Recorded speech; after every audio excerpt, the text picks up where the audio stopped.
श्री स्वामी समर्थ. माझ्या प्रिय मैत्रिणींनो, आता अनोळखी या मालिकेत खूप सुंदर असे क्षण आपल्याला पाहायला मिळणार आहे. अखेरीस अर्पिताची आई कमी भरून निघणार आहे बरं का. अर्पिताच्या आईची उणीव आता तिची सासू निलंबरी कशी भरून काढते आणि सासू सुनांमध्ये कसं मायलेकीचं नातं इकडे आता निर्माण होतं किंवा फुलतं, हे सगळं पाहायला खूप मजा येणार आहे बरं का. तर हे सगळं कशाप्रकारे आपल्याला मालिकेत पाहायला मिळणार आहे, हे जर तुम्हाला जाणून घ्यायचं असेल, तर आपला हा व्हिडिओ अगदी शेवटपर्यंत पहा. खूप सुंदर आणि लागवी आहे बरं का हा व्हिडिओ. तर मग मैत्रिणींनो, इकडे आता किचनमध्ये समीरची आई आणि दीदी काम करत असतात. दोघीजणीही काम करता करता अर्पिताचा विषय निघतो. इकडे आता आईला वाटत असतं, की समीरने अर्पिताच्या ॲक्सिडेंटबद्दल आता सगळं काही सोडून द्यावं, कारण संपूर्ण आयुष्य पडलं आहे, कशाला उगाच कोणासोबत वैर घ्यायचं, असं प्रत्येक आईला वाटत असतं. पण दीदी बोलत असते, की ह्या क्षणाला येऊन समीर अजिबात मागे फिरणार नाही, कारण समीरचं त्याच्या बायकोवर खूप प्रेम आहे आई, त्यामुळे तू त्याला काहीही बोलायला जाऊ नकोस बरं का. आता बाहेर आपली ही निक्की असते ना, तीच आईच्या तिथं फोनवर बोलत असते आणि सांगत असते, "बाबा तुम्ही येताय ना? ठीक आहे, मी तुमची वाट पाहते. आपण सोबतच ताईसोबत गप्पा मारूया." आणि बाबांना सांगत असते, की "हो, पोलिसांना त्या आरोपीचा सुगावा लागला आहे. करमरकर म्हणून कोणतरी माणूस आहे, त्याच्यावर पोलिसांचा संशय आहे." आता हे सगळं बोलणं राजश्रीने जाता जाता ऐकलेलं असतं आणि ती खूप घाबरून गेलेली असते. बरं का, दुसरीकडे समीर हा रोडने चाललेला असतो आणि त्याच्या डोक्यामध्ये एकच गोष्ट भिनभिनत असते, ती म्हणजे की त्या दिवशी निकीने जे काही पोलिसांना सांगितलं ते. करमरकर नावाचा माणूस आपल्याकडे ऑर्डर द्यायला आला, तो 5 मिनिटं आतमध्ये एकटा बसला होता आणि आता त्याला तेही आठवतं, की जेव्हा मी त्या रूमकडे जायला निघालो होतो, तेव्हा करमरकरने मुद्दामून मला आवाज दिला आणि त्याच्या बाजूला तिकडे बोलावून घेतलं, जेणेकरून अर्पिता एकटी तिथे जाईल आणि अर्पितासोबत हा घातपात होईल. आता हे सगळं चालू असताना तिथे अचानक समीरला एक रिक्षावाल्याचा आवाज येतो आणि एक माणूस त्या रिक्षावाल्यासोबत भांडताना दिसतो. तर समीर जाऊन त्या रिक्षावाल्या तिथे थांबतो. याचं काही करमरकरचं समीरकडे लक्ष नसते. तो त्या रिक्षावाल्यासंग भांडतो आणि अचानक वर पाहतो आणि म्हणतो, "बघा ना हा रिक्षावाला." आता बाकी समीरला पाहून करमरकरांच्या पायाची डायरेक्ट जमीन सरकलेली असतो. करमरकर आता समीरला पाहून खूप घाबरलेला असतो बरं का, कारण त्याला माहिती असतं तो चुकीचा वागलाय. आता हा बॅग घेऊन जो सुसाट आपल्या समीरला धक्का देऊन पळतो, पण काय समीरसुद्धा आता करमरकरच्या मागे पळतो. दोघेजणही एका पाठोपाठ एक पळतच असतात. करमरकर समीरला चांगलाच असा चुकवून एका गाडीच्या मागे लपतो. पण समीर पुढे जातो आणि पुन्हा समीरला करमरकर दिसतात. आता पुन्हा समीर करमरकरांच्या पाठीमागे लागलेला असतो. दोघेजण खूप धावतात. पण या सगळ्यामध्ये काय होतं माहिती आहे का? त्या करमरकरांचा जो फोन असतो ना, तो पडलेला असतो एका ठिकाणी. पळता समीरला ते आठवतं आणि समीर पुन्हा त्या करमरकरला जाऊन देतो आणि पाठीमागं वळून येतो आणि त्याचा फोन उचलून बघतो. तो आता इकडे आपल्या समीरच्या हाती त्या करमरकराचा फोन लागलेला असतो. समीर लगेच थेट पोलिसांना फोन करतो आणि इकडे त्या करमरकरांचा फोन माझ्या हाती लागला आहे ही न्यूज देतो. पोलीस तो फोन लगेच आता इकडे ताब्यात घेतात. दुसरीकडे राजश्री घरी आलेली असते आणि ती खूप घाबरलेली असते. तिच्या डोक्यात एकच असतं, की या करमरकरांनी जर तोंड उघडलं तर माझं काही खरं नाही. मला सुद्धा जेलमध्ये जायला लागेल, कारण त्या करमरकरांनी सगळं काही माझ्या सांगण्यावरूनच केलं होतं. इकडे राजश्री करमरकरांना फोन करून सांगत असते, की तू आत्ताच्या आत्ता ही मुंबई सोडून निघून जा आणि हो, तुला जर जायला पैसे हवे असतील तर ते पैसे मी तुला देते. हवे तेवढे पैसे मी तुला देईन, पण तू ही मुंबई सोडून जा. पण आता इकडे सगळं उलटंच घडलेलं असतं. करमरकर तर काय मुंबई सोडून गेलेला नसतो, पण या उलट त्याचा फोन आपल्या समीरच्या हाती लागलेला असतो. आता इकडे राजश्री आणि करमरकरांची पोलिसांच्या हातून काही खैर नसणार आहे. हे पाहायला सुद्धा आपल्याला खूपच मज्जा येणार आहे बरं का. पण या सगळ्यामध्ये आता चाळीमध्ये आपले अर्पिताचे बाबा अर्पिताला भेटण्यासाठी आलेले असतात. पण बाबा इकडे येईपर्यंत आपली निक्की अर्पिताला भेटण्यासाठी इकडे तिच्या रूममध्ये जाते. आता इकडे दिदा छानपैकी आराम करत असते. म्हणून आपली निक्की तिथून निघणार तोच अर्पिता बोलते, "बाळा ये ना बस माझ्यापाशी. थोड्याशा गप्पा मार. मलाही खूप कंटाळा आला आहे." आता या दोघी जणी छानपैकी एकमेकींशी सोबत बोलायला सुरुवात करतात. तोच बाबा येतात आणि बाबांना पाहून इकडे अर्पिताला खूप आनंद होतो. ती बोलती, "बाबा तुम्ही आलात?" आता इकडे बाबा म्हणतात, "हो बाळा, कशी आहेस तू? तब्येत ठीक आहे ना?" तेव्हा आता ती बाबांना बसा बोलते आणि इकडे मनोमन आता अर्पिताला खूप आनंद झालेला असतो.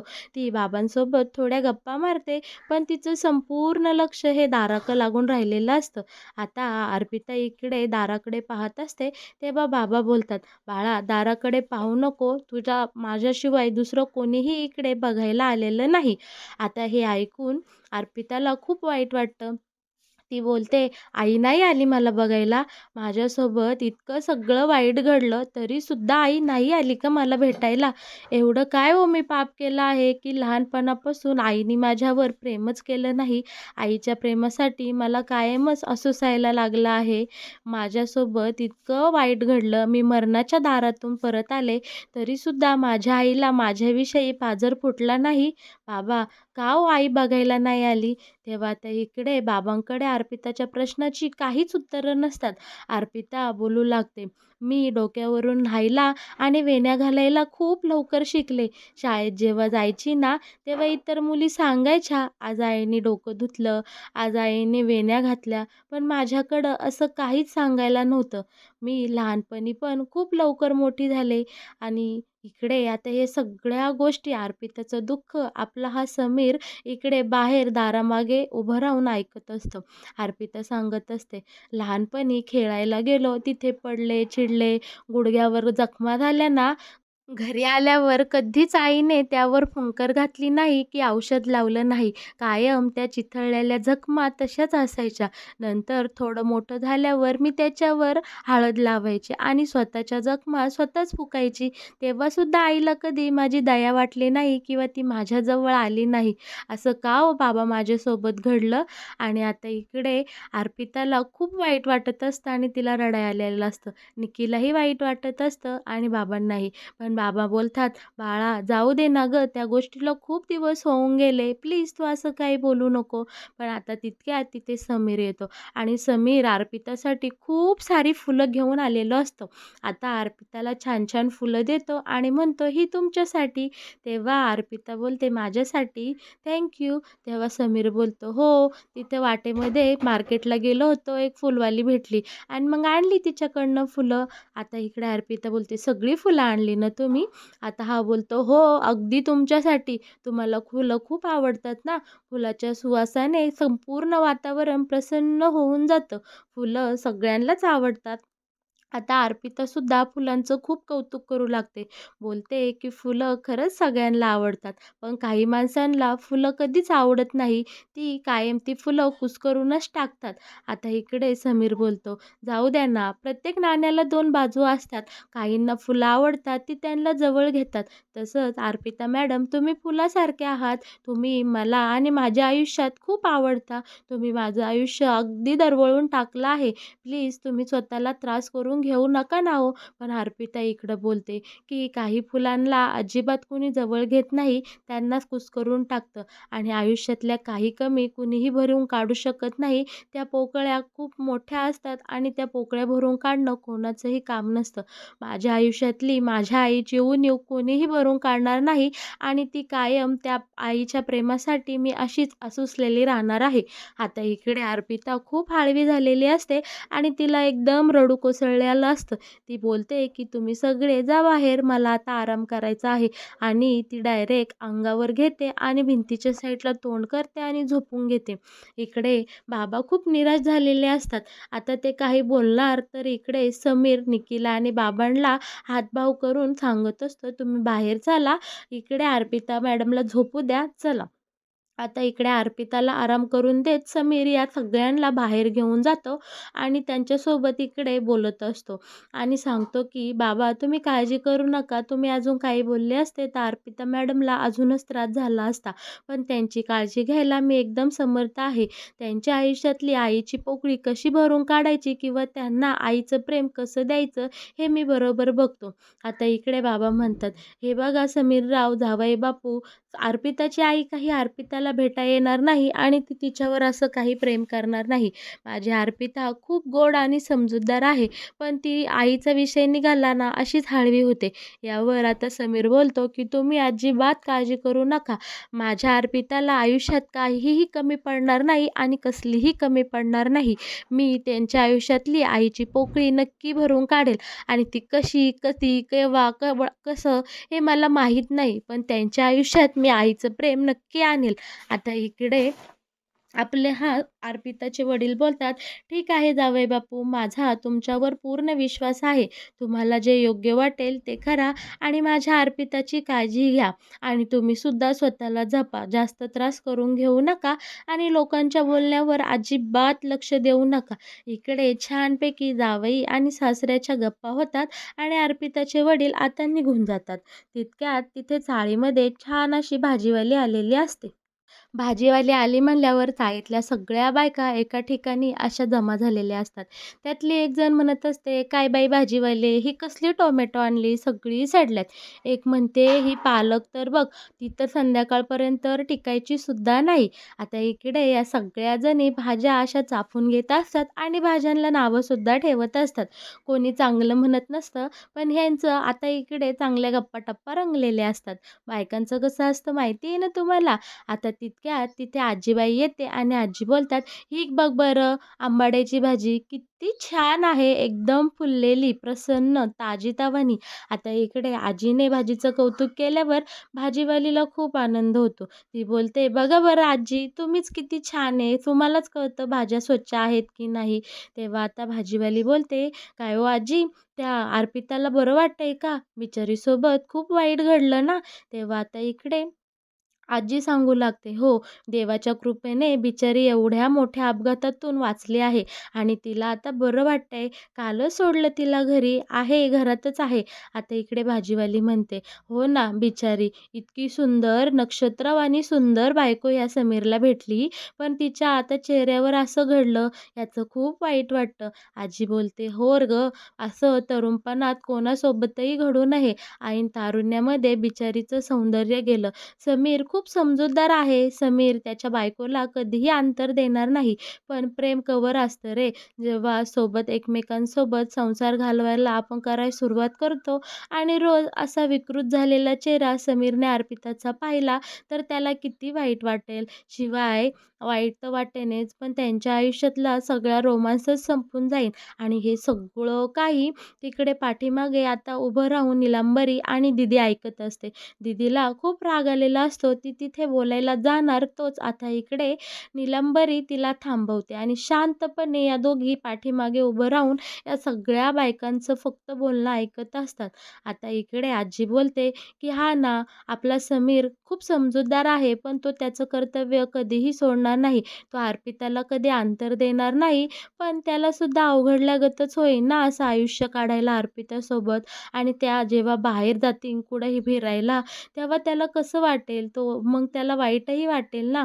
पण इकडे आता हे सगळ्या जणी बायका बोलतात आणि त्यांचं भाजीवालीचं लक्ष पाठीमागं निलंबरीकडे जातं. आता ती बोलते, की "निलंबरी ताई या ना, भाजी घ्या ना, तुम्हाला कोणती हवी असेल ती भाजी घेऊन टाका." पण इकडे निलंबरी आणि दीदी खूप रागारागात घरात निघून जातात. कारण त्यांनी त्या बायकांचं सगळं काही बोलणं ऐकलेलं असतं.